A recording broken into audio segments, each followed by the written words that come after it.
Hey everyone, ready to unlock your secret recipe for success? Ooh, I like that. We're diving deep into strategic DNA, the blueprint you never knew you had by Zenson Tran.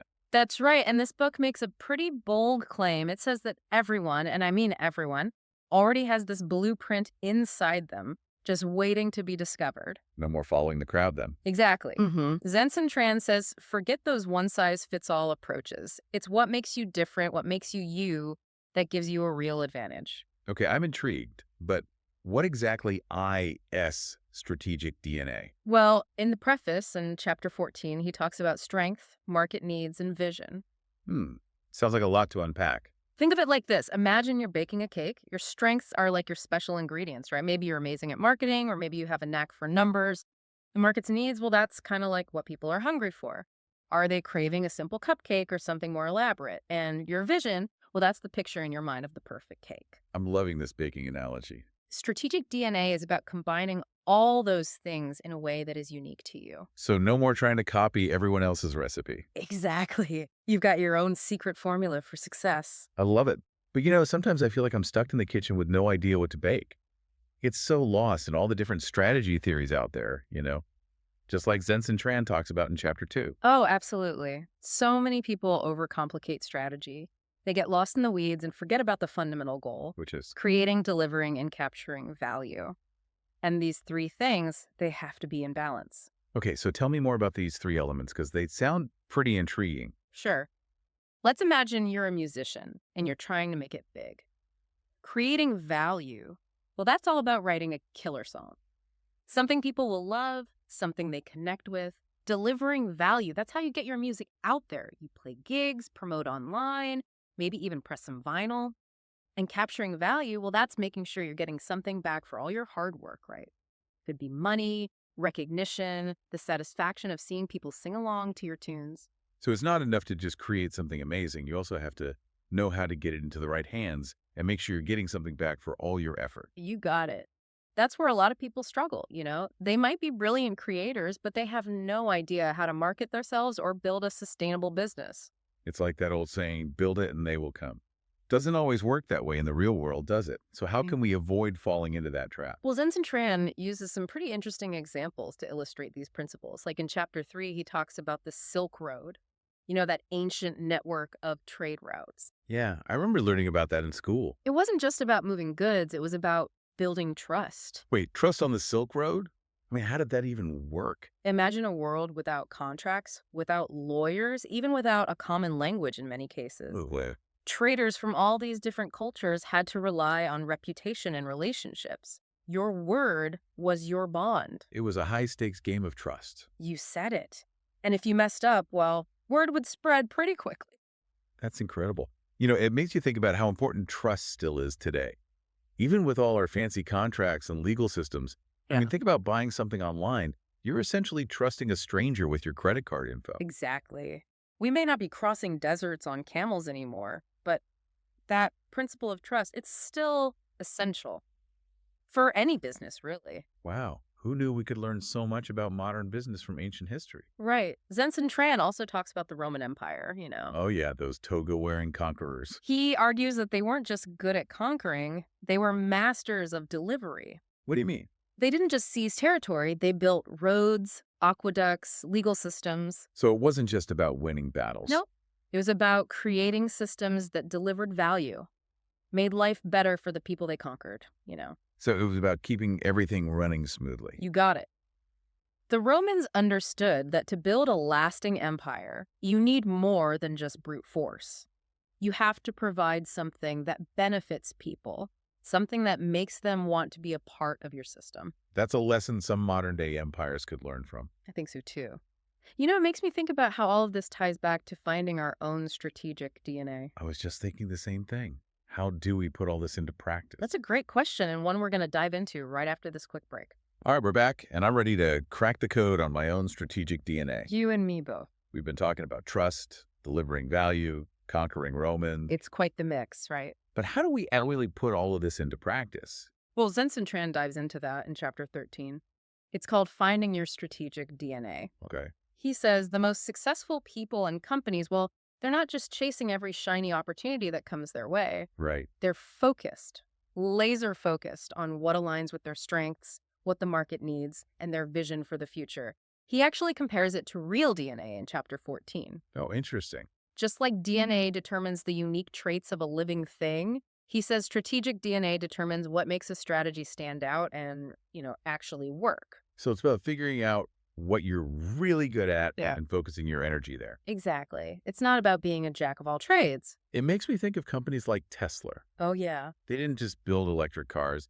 They made them cool, aspirational even. They combine their engineering skills, with a deep understanding of what the market wanted. Not just a green car, but a stylish one that performs well. And just like we were talking about with the Silk Road, they built trust by delivering on their promises.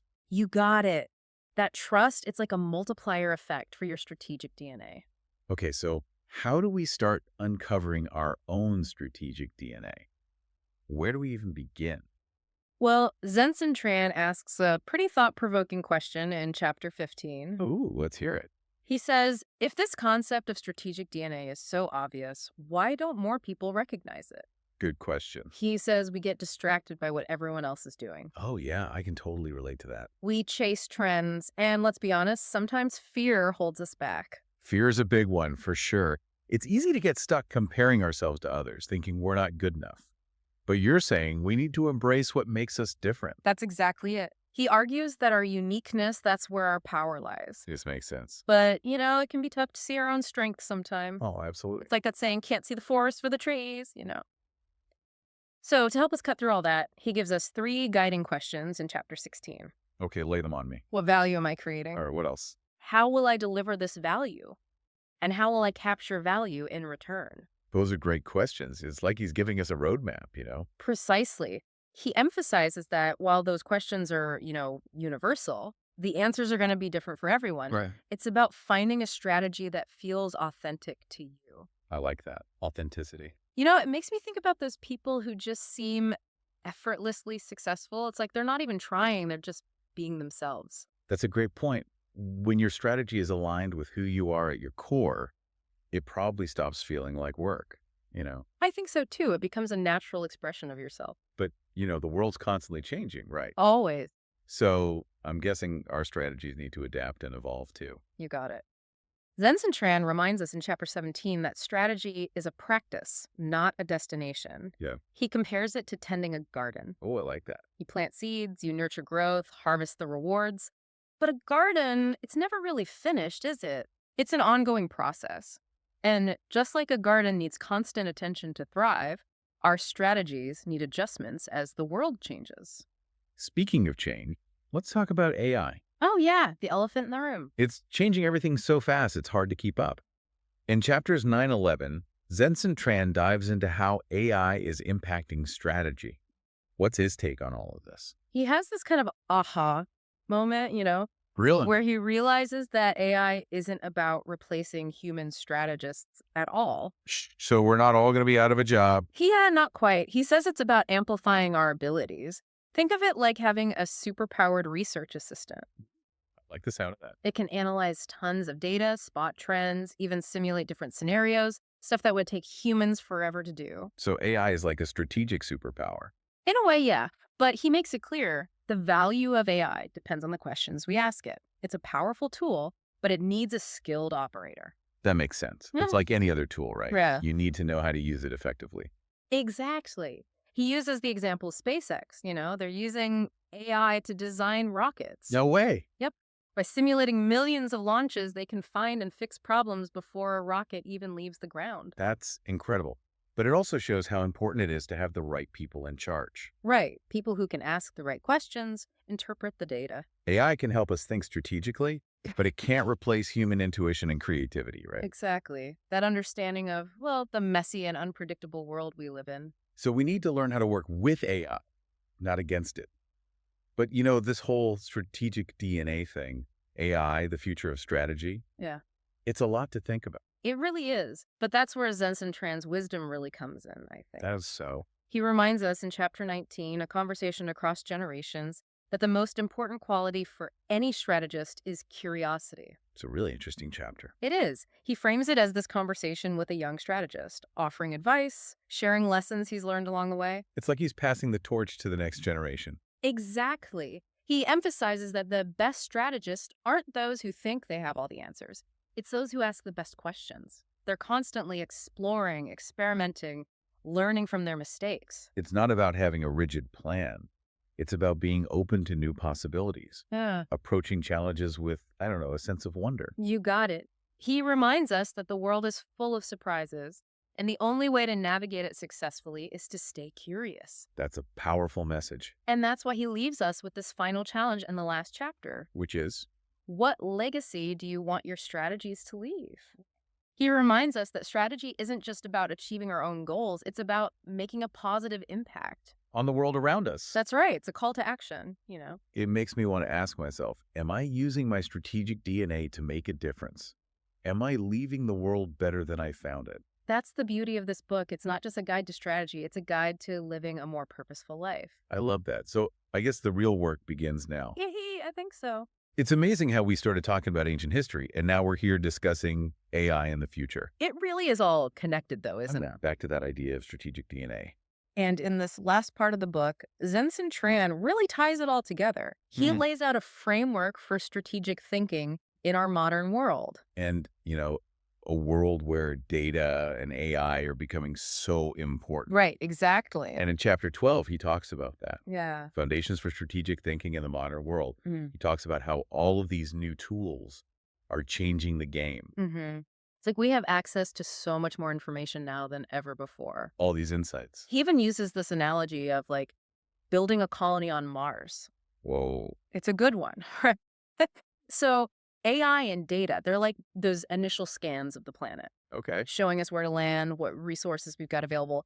But you can't just drop a bunch of people on Mars with a bunch of data and expect them to just figure it out, right? Right. You need a plan, You need a strategy. a strategy, exactly. A way to turn all those insights into something sustainable. So AI and data are powerful tools, but they were just tools at the end of the day. Exactly. Like Zenson Tran reminds us, technology can amplify what we can do. But it's those human qualities, things like trust, empathy, building strong relationships, that make a strategy successful. So we can't forget that human touch. Exactly. We need to build our strategies around people, not algorithms. It makes me think about all those brands that people really love. Yeah. It's not just about their product or service. It's about the feeling that they get when they interact with that company. That's such a good point. And Zenson Tran challenges us to think about how we can build that trust and connection in everything we do, From the way we treat our employees. to the way we communicate with our customers. Exactly. So it's not just about winning. It's about building something positive, something that people feel good being a part of. And that brings us right back to the core message of strategic DNA. Strategy isn't about following a set of rules or copying what everyone else is doing. It's about discovering what makes you unique and aligning that with what the world needs. Finding your own strategic DNA, using it to create a future that's both personally fulfilling and, benefits the world around you. And that's a pretty great legacy to strive for. Definitely. So as we wrap up our deep dive into strategic DNA, I want to leave you with this. What legacy do you want to create? What impact do you want to have on the world? Think about it. Let those questions sit with you for a bit. Because the real work starts now. There are so many challenges out there and opportunities too. So go out there, embrace those unique strengths you have, and use them to make a difference. The future is yours to create. That's it for this deep dive into strategic DNA. We hope you enjoyed exploring the world of strategic DNA with us. Until next time, keep learning, keep growing, and keep diving deep.